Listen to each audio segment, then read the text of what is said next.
Start.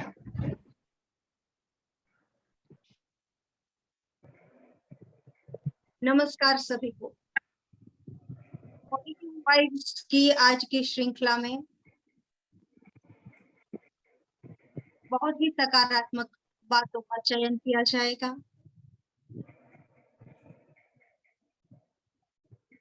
माँ लक्ष्मी की प्रार्थना भी होगी, शुक्र के बारे में भी हम जानकारी लेंगे, भगवत गीता में कर्म योग की बातें भी होंगी, कुछ सकारात्मक बात होगी, कुछ मॉरल स्टोरी। तो आज का सेशन, हम आज की जो श्रृंखला है वो शुरू करने जा रहे हैं। तो आइए दोस्तों, सकारात्मकता के इस खूबसूरत थोड़ा ठहर जाए, क्योंकि पॉजिटिविटी के महकते हुए गुलाब आज हम आपके लिए लेकर आए। आफताब से रोशन है सारी फिजाएं, कुछ हम कहेंगे, कुछ आप सुनेंगे, और कभी खामोश हो जाएगा सारा नज़र। तो पॉजिटिविटी के इस दौर में, श्रृंखला में, सबसे पहले हम आगे बढ़ेंगे माँ भगवती लक्ष्मी की प्रार्थना की ओर। मैं तारा बहन से विनती करूंगी तो आज की प्रार्थना से हमारा जो कार्यक्रम है उसकी शुरुआत करें तारा बहन।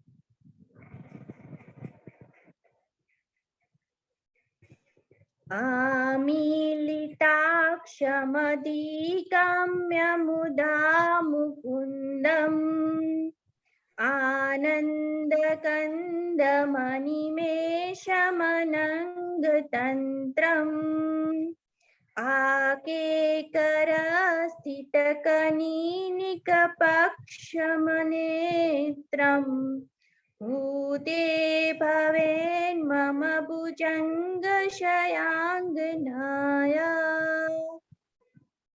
अर्थात शेषशायी भगवान विष्णु की धर्मपत्नी श्री लक्ष्मी जी के नेत्र हमें ऐश्वर्य प्रदान करने वाले हो।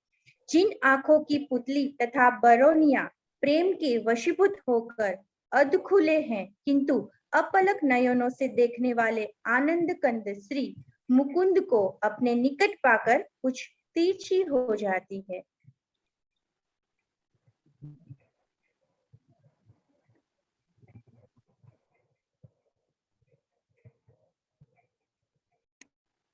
बहुत बहुत धन्यवाद। आपने श्री लक्ष्मी जी की उपासना के रूप में एक कनकधारा स्तोत्र में से एक श्लोक जो प्रस्तुत किया है। तो हम सभी जानते हैं कि त्रिदेवी जो है उसमें लक्ष्मी का भी एक प्रमुख स्थान है। श्री लक्ष्मी के लिए सम्मानजनक शब्द कहे तो वो पृथ्वी की मातृभूमि के रूप में सांसारिक क्षेत्र में प्रतिनिधित्व करती है, जिसे पृथ्वी माता के रूप में भी हम जानते हैं। उसे भूदेवी और श्रीदेवी के अवतार भी माने जाते हैं। कहते हैं कि जिस पर मां लक्ष्मी का अनुग्रह उतरता है वह दरिद्र, दुर्बल, कृपण, असंतुष्ट और पिछड़ेपन से ग्रसित नहीं रहता। तो यहाँ भी हम हमारे मन में, अब समाज में जो नकारात्मकता की दरिद्रता व्यापी हुई है, तो हम भी माँ लक्ष्मी से प्रार्थना करें कि विचारों की दरिद्रता से हमें ऊपर उठाए और सकारात्मकता की ओर ले जाए। आगे मैं शारदा जी को बुलाऊंगी कि वो आज का जो सुविचार है वो प्रस्तुत करें। शारदा जी, सुविचार या फिर कोई ग्रह के बारे में या कोई संत के बारे में आप बताना चाहे तो आपका स्वागत है इस मंच पर। आप पधारिए और अपनी बात रखिए। नमस्ते। नमस्ते। हाँ जी, आपने ये पृथ्वी की बात की है तो मैं भी ग्रह के बारे में ही बात करूंगी, जिसे पृथ्वी की बहन जैसा एक ग्रह है हमारे सौर मंडल में, जिसे शुक्र ग्रह या विनस के नाम से जाना जाता है। तो उसी के बारे में हम आज बात करेंगे। सूर्य से यह दूसरा ग्रह है। प्रत्येक 224.7 पृथ्वी दिनों में एक सूर्य परिक्रमा करता है। ग्रह का नामकरण प्रेम और सौंदर्य की रोमान देवी पर हुआ है। चंद्रमा के बाद यह रात्रि आकाश में सबसे चमकीला प्रतिकृत होता है। शुक्र एक अवर ग्रह है, इसलिए पृथ्वी से देखने पर यह कभी-कभी सूर्य से दूर नजर नहीं आता है। सूर्योदय से पहले या सूर्यास्त के बाद में केवल थोड़ी देर के लिए ही अधिकतम चमक पर पहुंच जाता है। यही कारण है जिसके लिए यह प्राचीन संस्कृतियों के द्वारा सुबह का तारा या शाम का तारा के रूप में संबोधित किया जाता था। शुक्र एक स्थलीय ग्रह के रूप में वर्गीकृत है।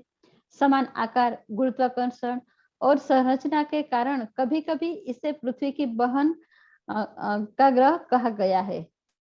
शुक्र आकार और दूरी दोनों में पृथ्वी के निकटतम है, हालांकि अन्य मामलों में यह पृथ्वी से एकदम अलग नजर आता है। शुक्र सल्फ्यूरिक एसिड युक्त अधिकतम परावर्तक बादलों के एक अपारदर्शी परत से ढका हुआ है। अधिकांश कार्बन डाइऑक्साइड से बना है। ग्रह की सतह पर वायुमंडलीय दबाव पृथ्वी की तुलना में 92 गुना ज्यादा है। 462 सेल्सियस यानी कि 863 फ़ारेनहाइट के औसत सतही तापमान के साथ शुक्र सौर मंडल का अब तक का सबसे तप्त ग्रह है।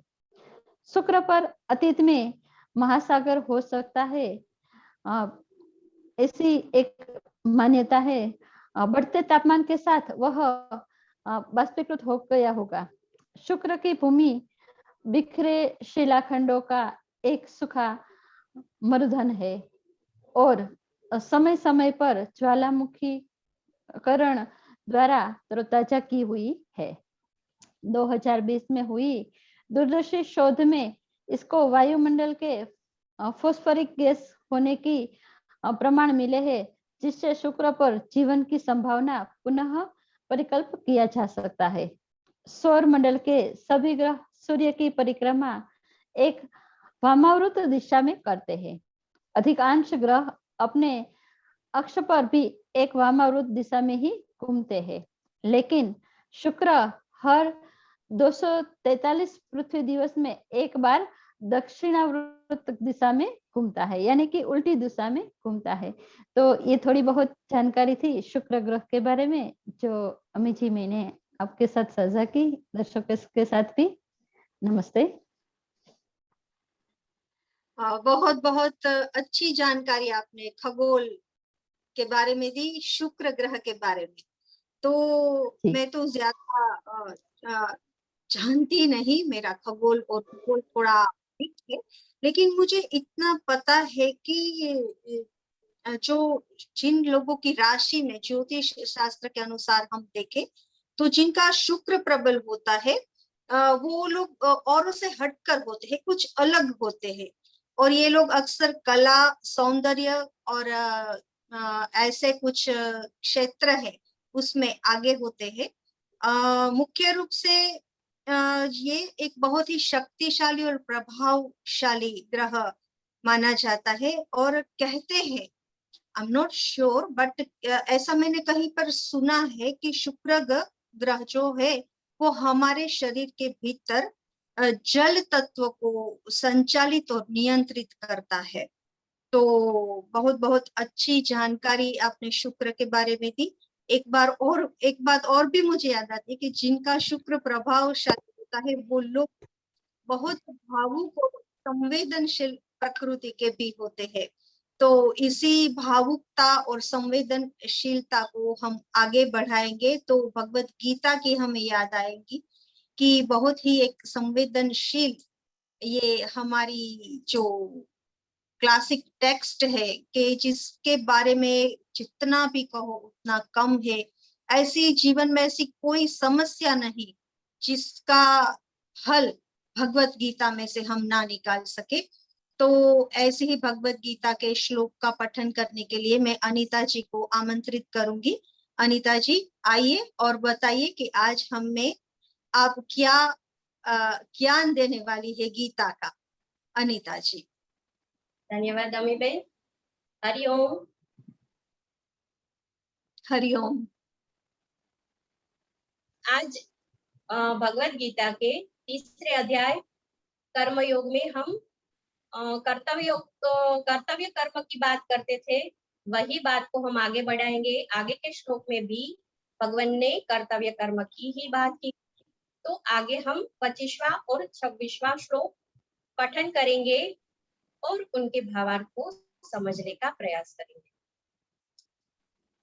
सक्ताः कर्मण्य विद्वांसो यथा कुर्वन्ति भारत कुर्याद् विद्वांस तथा सक्तः चिकीर्षु लोकसंग्रहम् न बुद्धिभेदं जनायेत ज्ञानां कर्म संज्ञिनां जोषयेत सर्वकर्माणि विद्वान् युक्तः समाचरन्। अर्थात हे भरतवंशी, जिस प्रकार अज्ञानी मनुष्य फल की इच्छा से सकाम कर्म करते हैं, उसी प्रकार विद्वान मनुष्य को फल की इच्छा के बिना संसार के कल्याण के लिए कार्य करते रहना चाहिए। विद्वान महापुरुष को चाहिए कि वह फल की इच्छा वाले अज्ञानी मनुष्यों को कर्म करने से ना रोके, जिससे उनकी बुद्धि भ्रमित न हो, बल्कि स्वयं कर्तव्य कर्म करने की अच्छी प्रकार से करने की प्रेरणा दे और उनसे भी भली भांति यह कर्तव्य कर्म कराते रहे। अस्तु। जय श्री कृष्ण। जय श्री कृष्ण। अनीता जी, बहुत ही अच्छी बात कर्मयोग के बारे में गीता जी के 3 अध्याय से आज आपने जो श्लोकों का पठन किया, तो कर्म शब्द क्रू धातु से निकलता है और क्रू धातु का अर्थ होता है करना। जो कुछ किया जाता है वही कर्म है। और इस शब्द का अगर हम पारिभाषिक अर्थ देखें तो कर्म फल ऐसा भी होता है। दार्शनिक दृष्टि से ये अगर देखा जाए तो इसका अर्थ कभी कभी वे फल होते हैं जिनका कारण हमारे पूर्व कर्म रहते हैं, परंतु कर्म योग में कर्म शब्द से मतलब केवल कार्य ही है। मानव जाति का जो चरम लक्ष्य है, परम लक्ष्य है, वो ज्ञान लाभ है। तो संसार में सब दुखों का मूल यही है कि मनुष्य को यह बोध होता है कि वो जिसकी ओर जा रहा है वह सुख नहीं लेकिन ज्ञान है, तथा सुख और दुख दोनों ही महान शिक्षक है। कभी कभी ऐसा हो जाता है कि सुख से ज्यादा दुख हमारे शिक्षक बन जाते हैं और हमें जीवन में आगे बढ़ने के लिए बहुत सारी प्रेरणाएं देते हैं। तो यही जो दुख का दौर चल रहा है ऐसा लोग समझते हैं, लेकिन इसमें भी कहीं ये जो दौर चल रहा है महामारी में, इसमें भी कहीं आशा की एक किरण है। कुछ अच्छा होने वाला है। कुछ कर्मों का फल जो पूर्व संचित है वो हम भुगत रहे हैं, लेकिन वो जो फल हम भुगत चुकेंगे तो उससे आगे एक बहुत ही अच्छा, एक सुनहरा भविष्य हमारे सामने उभर के आने वाला है, ऐसा मुझे दृढ़ विश्वास है। तो पॉजिटिव वाइब्स की जो आज की श्रृंखला है इसमें हम आगे बढ़ते हैं और वहां पर हमारा समय हो गया है क्वारंटीन स्टोरी का, जो हमें रोज कोई अलग अलग हमारे सकारात्मक मित्र होते हैं या फिर हमारे कोई दर्शक है, हमारे कोई श्रोता है, हमारी टीम में से कोई मेंबर है जो सकारात्मक से भरपूर है, ऐसे लोग यहाँ आकर अपने 14 दिनों का, राम ने तो खैर 14 वर्ष वनवास भोगा था, लेकिन हमारे जो ये सब मित्र है उन्होंने 14 दिन का वनवास या फिर कहे कि क्वारंटीन पीरियड या एक कमरे में अपने आप के साथ जो गुजारे हैं सकारात्मकता के साथ, पॉजिटिविटी के साथ। तो ऐसे ही आज हमारे साथ जुड़े हैं श्री मनोज भाई खोखाणी, जो कि एक बहुत ही बड़े बिजनेसमैन है और इतनी व्यस्तता के बावजूद भी मैंने बहुत ही शॉर्ट टर्म में उनको फोन किया कि भाई आज हमारे यहाँ आपको हम आमंत्रित करते हैं, आप अपनी बात रखना, आपने कैसे 14 दिन बिताए। तो उन्होंने फौरन कोई भी चर्चा नहीं की, बेझिझक कहा कि हाँ मैं जरूर आऊंगा, मैं अपनी बात रखूंगा। व्यवसाय उनका है, इंडस्ट्रियल स्पेयर पार्ट्स के मैन्युफैक्चरर है ये, और दक्ष इंजीनियरिंग नाम की फर्म में वो डायरेक्टर है। और उनका बहुत ही अच्छा मीन्स पसंदीदा विषय है। तो इतना तो मैं समझ ही सकती हूँ कि जो व्यक्ति रीड करता है, कुछ भी रीडिंग वांचन करता है, वो उनके जीवन में पॉजिटिविटी कभी खत्म नहीं होती। तो मनोज भाई, आपको मैं सादर आमंत्रित करती हूँ कि आप यहाँ पर अपनी सकारात्मक बात हम सबके साथ शेयर करें। मनोज भाई। धन्यवाद। मैं मनोज खोखानी, हेलो, मैं मनोज खोखानी बोल रहा था। आवाज आ रही है? स्वागत है आपका जी, आ रही है। धन्यवाद। और मैं कम से कम करीब 2 महीना हॉस्पिटल में रहा, एक क्वारंटाइन बोलो के क्लास में, इसमें कोरोना के टाइम में लास्ट जी सितंबर 25 सितंबर टू 4 नवंबर I was in hospital and as well as at home quarantine में रहा था। तो होम क्वारंटाइन में करीब 1 महीना रहा। और उस टाइम में हॉस्पिटल में भी कोई मोबाइल वगैरह अलाउ नहीं करते थे। तो किंतु वो बोले कि आपको चाहिए तो आप कुछ रीडिंग के लिए चाहिए तो आप ले सकते हो हमसे, हम लोग दे देंगे, किंतु मोबाइल नहीं देंगे आपको, आप बात नहीं कर सकते क्योंकि उससे आपको लंग इफेक्ट करेगा। और इस हिसाब से आप आराम से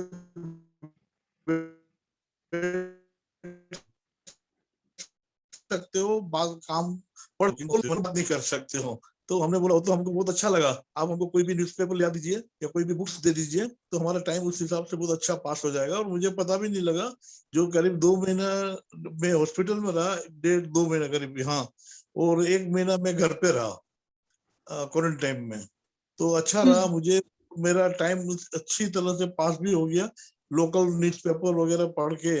और 1-2 किताबें भी कुछ पॉलिटिक्स की थी, वो भी हमने पढ़ी पूरी।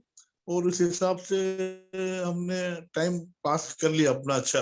और पता भी नहीं लगा भगवान की दया से कि वो जो पीरियड था हमारे हिसाब से बहुत वर्स्ट पीरियड था हमारी जिंदगी का। और भगवान ना करे किसी को भी इस टाइप का टाइम पास करना पड़े, किंतु भगवान की दया से और अच्छे लोगों की अच्छी दुआ से हम उस पीरियड से पास कर लिया हमने। और अच्छा, और अभी गौरंग भाई के साथ में भी रह के वो भी हमको काफी हेल्प कर रहे हैं आगे रिकवरी में, टोटल रिकवरी में। तो भगवान करे वो भी टाइम पास हो जाएगा अच्छी तरह से और हो जाऊंगा मैं ठीक। और बोलिए।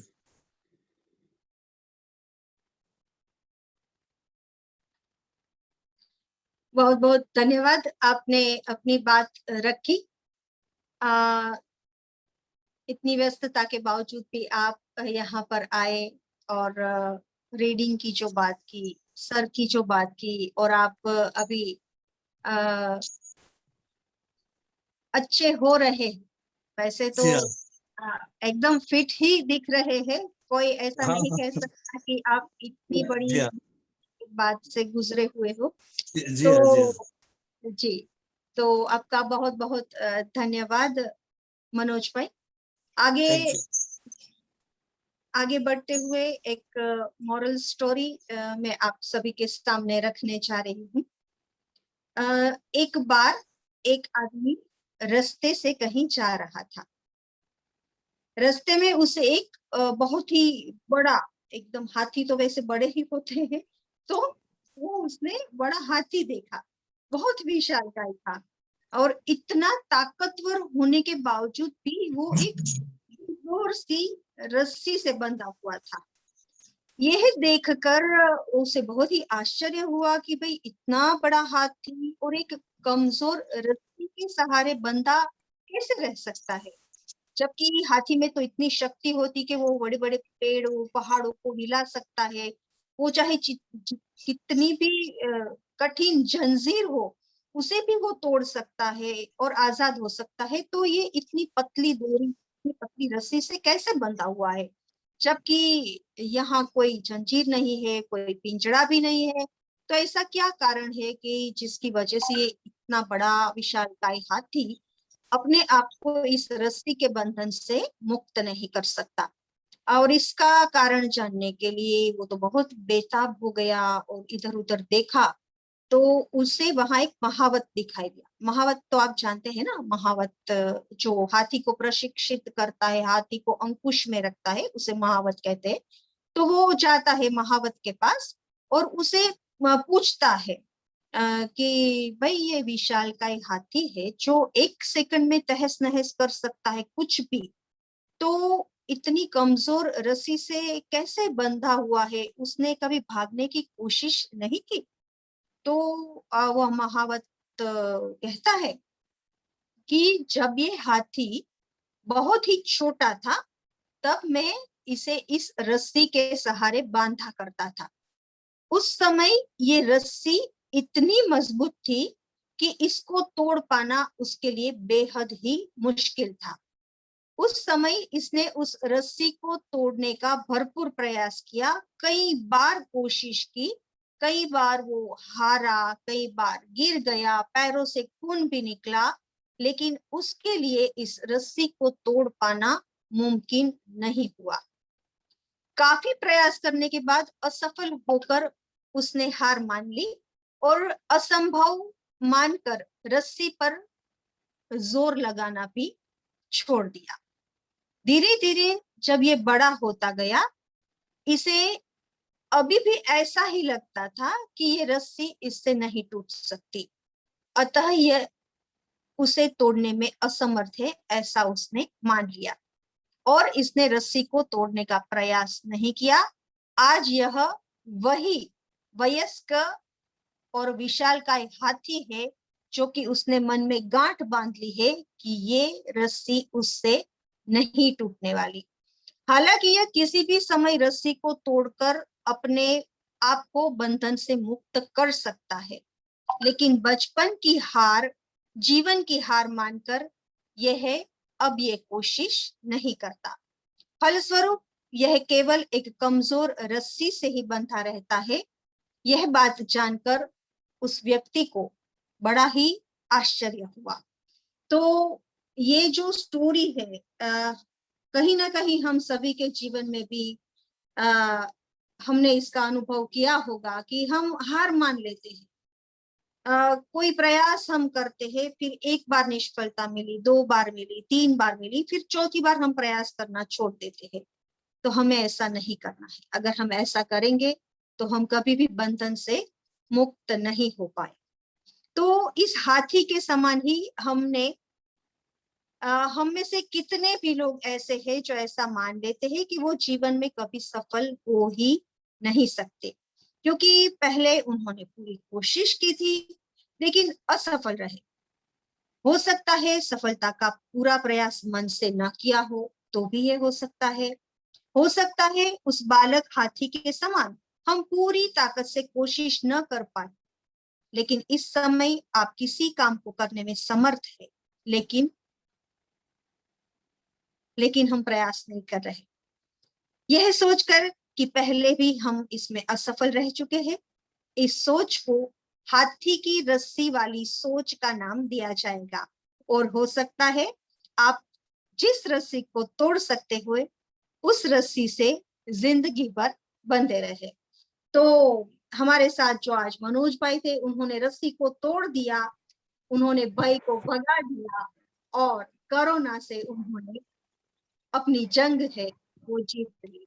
तो आज की हमारी जो श्रृंखला है, पॉजिटिव वाइब्स की श्रृंखला है, हम पिछले 27-28 दिनों से, शायद महीना भी कह सकते हैं, कि हम लोगों से मिल रहे हैं। पॉजिटिव योग सुबह से लेकर रात तक अनेक शिफ्ट में योग सेंटर हमारे मीन्स योग की एक्टिविटी चल रही है। सुबह 6 से लेकर शाम को 7 बजे लास्ट बैच होती है। तो उनमें भी कई लोग हमारे साथ जुड़े हुए हैं और इतना मैं गर्व से कह सकती हूँ कि जितने भी लोग 200-250 जितने भी लोग अलग अलग बैच में जुड़े हुए हैं, वो सभी लोग एक सकारात्मकता महसूस महसूस कर रहे हैं। उन सभी लोगों का जब हम रिस्पॉन्स सुनते हैं तो हमें लगता है हमने भी जीवन में कुछ आगे जाने के लिए, कुछ समाज में हमारा प्रकट करने के लिए हमने जो ईश्वर ने हमको सिखाया कि भाई आप इस एक्टिविटी के द्वारा लोगों को दिलों में एक सकारात्मकता का भाव उत्पन्न कर सको, तो वो काम हमने किया है। और पिछले दिन से कई साधक योग सीख रहे हैं, अपने आप को अच्छा महसूस कर रहे हैं। कुछ लोग स्वस्थ थे, वो भी इतने पॉजिटिव होते हैं, और कई कई बैच में हम सुनते हैं, वॉइस नोट भेजते हैं कि उन्हें बहुत अच्छा लगता है। तो हम भी ईश्वर से प्रार्थना करें कि ईश्वर हमें इतनी शक्ति दे, इतनी सकारात्मकता दे, इतनी पॉजिटिविटी दे कि चाहे हम दोनों हाथों से, हमारे साथ जो टीम जुड़ी हुई है 25-30 हमारे जो बैच चला रही है, वो सभी बहनें हैं, सभी टीचर से, उन सब के हाथ हम एक दूसरे के साथ मिला दे, और जो अकेले पड़े थे वो काफिला बन गया है, और हम लुटाते ही जाए, लुटाते ही जाए, लुटाते ही जाए, क्योंकि ये खजाना जो ईश्वर ने हमें दिया है पॉजिटिविटी का, सकारात्मकता, तो कभी भी खत्म नहीं होने वाला है। आप सभी से भी मैं फिर से एक बार गुजारिश करूंगी कि नकारात्मक भाव को अपने आप से, अपने हटाए, नकारात्मक सोच को अपने दिल से हटाए, नकारात्मक खबरें जहां भी फैल रही है उधर से हटाकर जहां कहीं भी आप सकारात्मकता, अच्छी चीजें देखने का प्रयास करें, वो ही देखें। तो अंत में कार्यक्रम हम जब पूरा करने जा रहे हैं, तो मैं धारा बहन से विनती करूंगी कि वो शांति पाठ करें।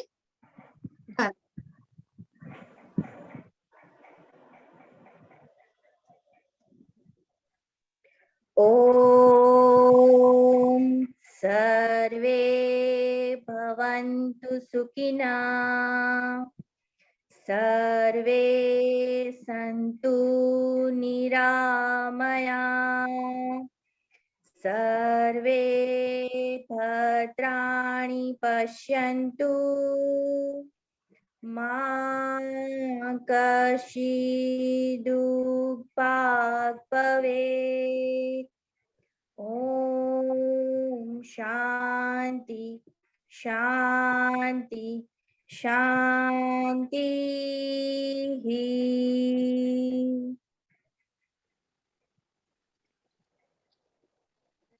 जो 3 बार हम शांति शांति शांति बोलते हैं, इसका मतलब ये है कि हम तीनों प्रकार से दुखों से छुटकारा पाए, आदि भौतिक, आध्यात्मिक और आदि दैविक। जो 3 प्रकार के दुख है, जो तीनों लोकों में व्याप्त है, इन सभी दुखों से हम छुटकारा पाए।